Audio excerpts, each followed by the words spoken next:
It started off as a simple idea. John Tobias and Ed Boon were the minds behind saying shock value can give us an edge. That turned into an arcade sensation. The reaction to the players was ridiculous. I mean, we'd see crowds of 50 people crowded around the game. People were driving from New York to play this new fighting game. And became one of the most controversial games in history. There was concern about these games and members of Congress talking about video games destroying our youth. If you don't do something about it, we will. This is the story of the highs. How can you not rip the spine out of somebody that you're playing against and not think this is the greatest game ever? And lows. Mortal Kombat 3 was a bit of a letdown. Of.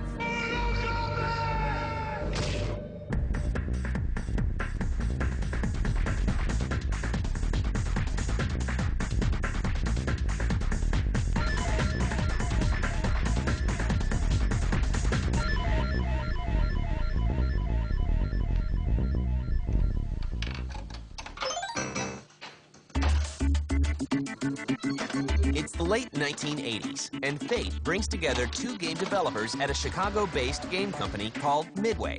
Their names are Ed Boon and John Tobias.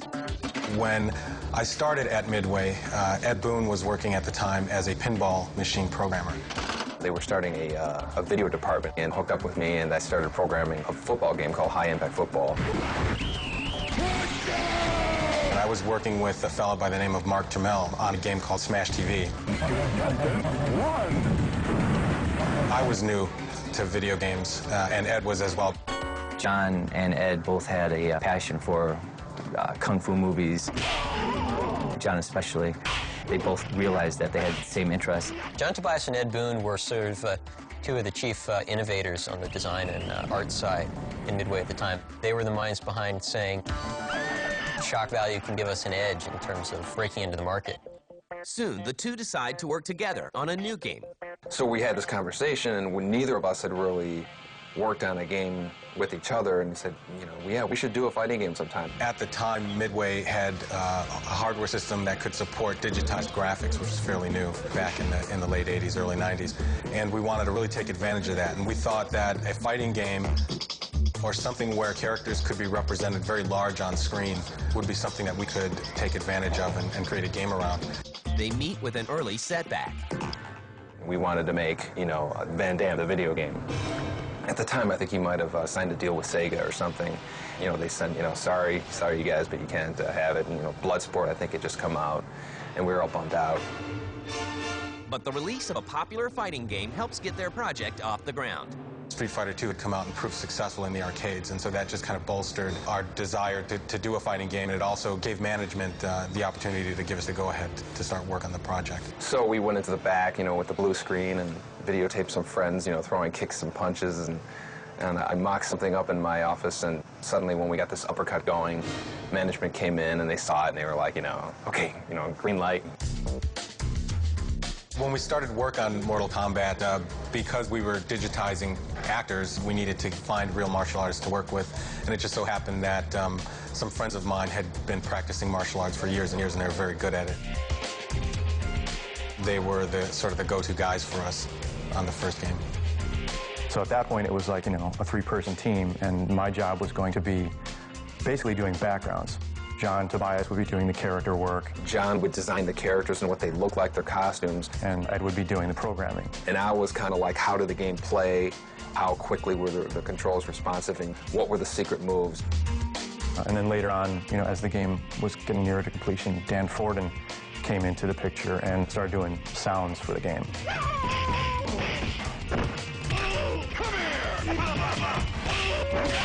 So it was really a four-person team.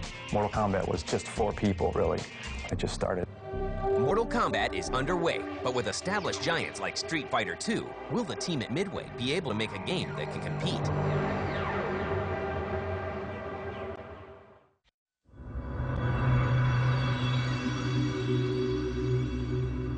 It's 1991, and a team of developers led by Ed Boon and John Tobias is hard at work making sure Mortal Kombat isn't just another fighting game. What separated us visually from Street Fighter, we had blood. It was almost like, you know, an MTV version of Street Fighter, you know, very American. Street Fighter was really like a like hand-drawn kind of cartoon, and Mortal Kombat is like digitized graphics, but kind of hand-painted on top of the digitized, so there's a polished, digitized look. It had a unique look to it. One of the first things Midway does is create a story with a distinct cast of characters. Mortal Kombat really started out as like this whole tournament thing. It's kind of like very similar to Enter the Dragon. The whole storyline just seemed a little bit bigger than a normal video game, and just something you could relate more, get more into it than a normal fighter. In Mortal Kombat, they really spent a lot of time developing kind of mythology about each of these characters and their backstory. The characters in the game are really well defined. Just the way they acted and sort of the way they looked. Each character really had its own kind of sensibility to it. Each character has a real repertoire of moves that makes sense for that character. I think you easily found a favorite character when you played that game. The Jean-Claude Van Damme idea didn't pan out. So we already had this character that was kind of dressed up like he was in Bloodsport, and that's kind of like the whole Johnny Cage thing. There was a character in Big Trouble in Little China, this guy with a big hat and he had electricity and stuff, and we were like, you know, we gotta make a character like that, and that's where Raiden was born. Liu Kang is kind of a hybrid of Bruce Lee and a couple other martial arts stars that we've seen. And then Kano was this guy with this metal eye patch, and I think Terminator 2 or something had come out recently, and we said, okay, let's make a guy whose skin is peeling away. We ran out of memory. We had to have two characters with only one amount of memory in the game, so we said, let's make a yellow ninja, tint him blue, and we make another character out of it. We came up with Sub-Zero and Scorpion. Then our CEO said, no, you gotta add one more character, put a female character in the game. Sonya wins. Said, oh, let's call her Sonya. And we threw her in the game, and all of a sudden, we had our cast of 7. But what truly sets Mortal Kombat apart from other fighters is also what will make it infamous. Street Fighter had this feature where a guy would be dizzy, and you would get a free hit when your opponent is dizzy. And I hated being the guy who was dizzy, but I loved being the guy who would make somebody dizzy. So we moved that part of the game to the end of the round, and we said, okay, now just give him a big uppercut at the end. And somebody said, wouldn't it be great if you could, like, you know, just tear their heart out? So fatalities were introduced in the first Mortal Kombat. Sub-Zero could rip the spine out of a character. Sonya could have a kiss of death. People always remember the fatalities in Mortal Kombat. It was the over-the-top finishing move. It's like the grand finale. Wins. We do the whole dun-dun-dun, fade to black. If you know your right 20-button combination at the right time, then you can do this amazing effect.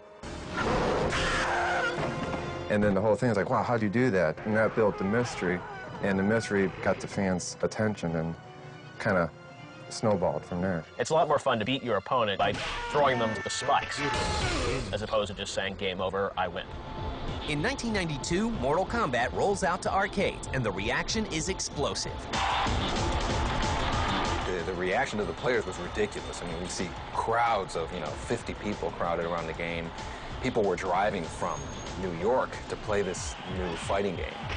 People play it from 4 in the afternoon till midnight. People would be running around the game, like screaming, like cracking up and stuff, so people got a big kick out of it.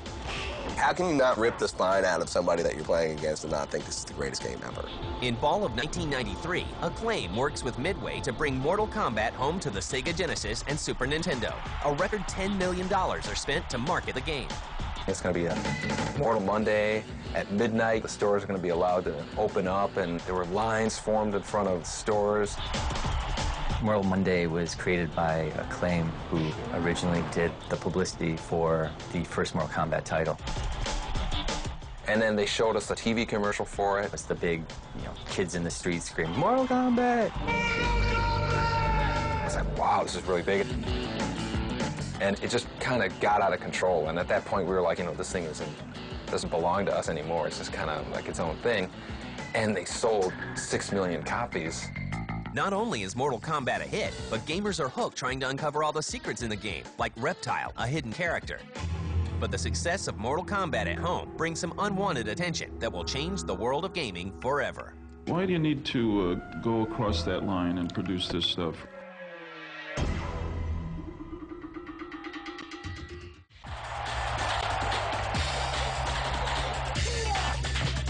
By 1993, Mortal Kombat is a nationwide phenomenon. In just 3 weeks, the home versions of Mortal Kombat sell 3 million copies, making it the best-selling game of its time. But the very thing that makes the game unique also gets it in trouble. The fact that there was blood in the game was sort of this big controversy, and I remember when Mortal Kombat first came to the home console systems, Sega Genesis and Super Nintendo, and Nintendo wouldn't even let them have blood in the original Mortal Kombat game. We were told by Acclaim that, you know, Nintendo was not going to allow it. You know, it's their system. They had an image that they were really upholding, and they did not want a game that had blood in it, let alone fatalities. Acclaim said, oh, let's make the blood gray and it'll be sweat. But fans aren't happy with the decision, and Nintendo pays a high price for it. I've actually heard some people say that that was one of the things that helped Sega overtake Nintendo in that whole console wars, because the Genesis version was outselling it like 3-1. The Super Nintendo version actually looked better. The Genesis version was more realistic and actually played better too. But the controversy doesn't end there.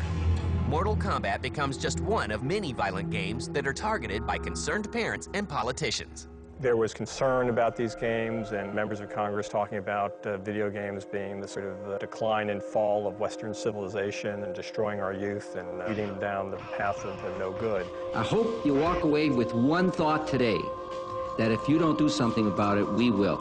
And the industry felt that we needed to respond in some way, in a proactive way. They wanted to get some sort of a rating system, and there should have been a rating system in place. I think the rating system is necessary. It's just like an R-rated movie. But that was like kind of the cause of that whole thing, was the fact that it didn't have a rating system in place. The controversy over violent games such as Mortal Kombat play a big part in the formation of the IDSA. The IDSA formed back in late '93, early 1994, and we felt that it was much more productive for the industry to self-regulate. I think the controversy actually, you know, it didn't hurt the sales by any means. I think it actually, you know, brought more attention to it. The Mortal Kombat dynasty continues with the release of Mortal Kombat 2 in April 1993. Mortal Kombat 2 totally improved over the original title. Technology improved. We got to make the characters look a lot more realistic than the first game. The storyline actually got to be more involved. Outworld was created during MK2. More popular characters were introduced in MK2. Jax was introduced. More fatalities were introduced. It just looked bigger, more colorful than the original. Fans just, till this day, MK2 is still #1 in a lot of players' eyes. And when MK2 heads to the home market, Nintendo keeps the blood in the game. The Mortal Kombat craze peaks in 1995 with the release of Mortal Kombat the Animated Series and the first Mortal Kombat movie. I clearly remember seeing on CNN, they said, you know, Mortal Kombat, $23 million, the second biggest August opening ever, and going, oh my God, this is insane.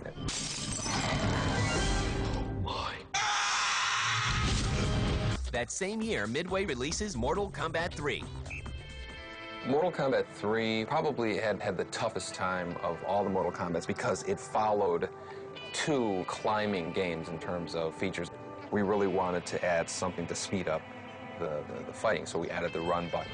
And the run button let you kind of dash in there and get a bunch of hits in there. And we had changed a lot of the dynamics of the play mechanic. When MK3 heads to home consoles, Sony gets exclusive rights to the game for the PlayStation. Some fans aren't happy with the sequel's new features. One of the things that disappointed people about Mortal Kombat 3 was that they introduced a new combo system. The problem was the combo system was really, really complicated to learn.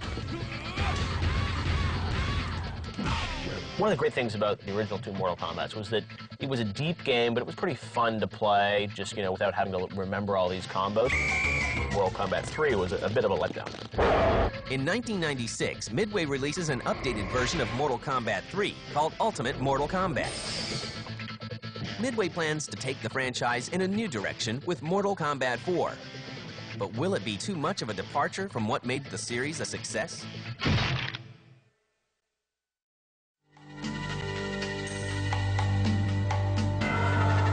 In 1997, a second Mortal Kombat movie hits the big screen. It makes $17 million in its first week, but doesn't match the success of the first film. By now, 3D fighters such as Tekken 2 are edging out 2D fighters. So Midway decides to take its franchise in a new direction with the release of Mortal Kombat 4. Mortal Kombat 4 was the first one that was a departure from the digitized graphics. It was like, 3D models. It was a 3D presentation, but 2D mechanics. And I don't think that those two mixed as well together with that game. More than 2 million copies of Mortal Kombat 4 are sold, but the game receives mixed reviews, and fans of the series are beginning to lose interest. Mortal Kombat 4, showed some growing pains, I think, as they tried to learn about, how to do this game in 3D and how to make it fun. And, for the hardcore Mortal Kombat fans, I think they were nostalgic for the way Mortal Kombat 2 was, and they didn't necessarily want it to go to 3D. But rather than returning Mortal Kombat back to its roots, Midway continues to expand the series. Mortal Kombat mythologies. And Special Forces were side projects of John Tobias. John wanted to work on an adventure game, and he kind of led that whole project. Those games were not the head-to-head fighting games. John was a storyteller, and he wanted to explore the whole realm of Mortal Kombat more. Midway releases Mortal Kombat Mythology Sub-Zero in 1997. The game receives a lukewarm response. How unfortunate. You are responsible for this, sorcerer! With Special Forces, we wanted to introduce more of a adventure type of game. It's panned by critics as one of the worst games in the franchise. 2 years later, John Tobias decides to leave Midway and start his own company, Studio Gigante. I was looking for an opportunity to kind of branch off and sort of retain a bit of ownership of the things that I create. And as an employee of a larger company, you can't really do that. And so I enjoyed my time at Midway. I thought that it was a fantastic place to work, and we did great things there. But for me and my career, it was time to move on. By 2001, the Mortal Kombat series is in a rut. Midway decides to abandon the arcade business and focus on the console market. Ed Boon and his team regroup for Mortal Kombat Deadly Alliance. What was different between MK Deadly Alliance and MK4 was that we just learned a lot more. We learned a lot about gameplay. We learned about how to be more proficient in 3D. Got more proficient with motion capture. We all really wanted to do a good job and try to revitalize it.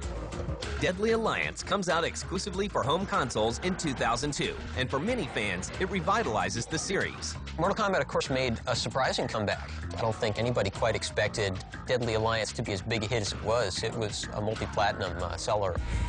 And in October 2004, Midway releases Mortal Kombat Deception. It's a 3D game, but it still has that classic Mortal Kombat kind of feel to it. I think people are going to look at this thing and go, wow, Mortal Kombat's more than just a fighting game. We've really enhanced the fighting engine with our backgrounds, giving them as much of an influence on the outcome of the fight as possible. This is the dark prison background. We're now looking at the death trap. You're not going to survive that. You can actually knock somebody back into this background here. You see him knocked down to the bottom. There's a weapon that you can grab. So it's a lot more of an immersive experience. It has the fighting game, it has a puzzle game, it has a board game, and then we have like the single-player conquest adventure mode. So all of these kind of mixed together, put it online. We're really excited about just how much stuff is crammed into this game. After Deception, there will definitely be another Mortal Kombat. We'll push it as far as we can go. No matter what the future brings to the Mortal Kombat series, there is no denying its effect on the world of gaming. It is fun to see Mortal Kombat still sort of there as one of the top products. It's the third or fourth biggest franchise in the world. I mean, it's a multi-billion-dollar with all the movies and the TV shows. To Ed's credit, you know, he's still there. He's still very faithful to the franchise that he built. Mortal Kombat has always tried to be just the most outrageous, fun experience for the player. That's why the fans keep coming in droves to play his games. Outstanding. It all started with Easter eggs. Before you know it, I couldn't get enough of God mode. When I don't punch him in, I get a little weak. I thought you were supposed to go backwards in Pitfall. I can't even make it through 2 levels without infinite ammo. I can't remember a time when I didn't use codes. They made up the codes. I just used them. No one's gonna find out. Get the latest cheat codes and walk-through strategies for Grand Theft Auto San Andreas. Right, the homie, let's see if you got what it takes. Cheat season premiere, Tuesday night at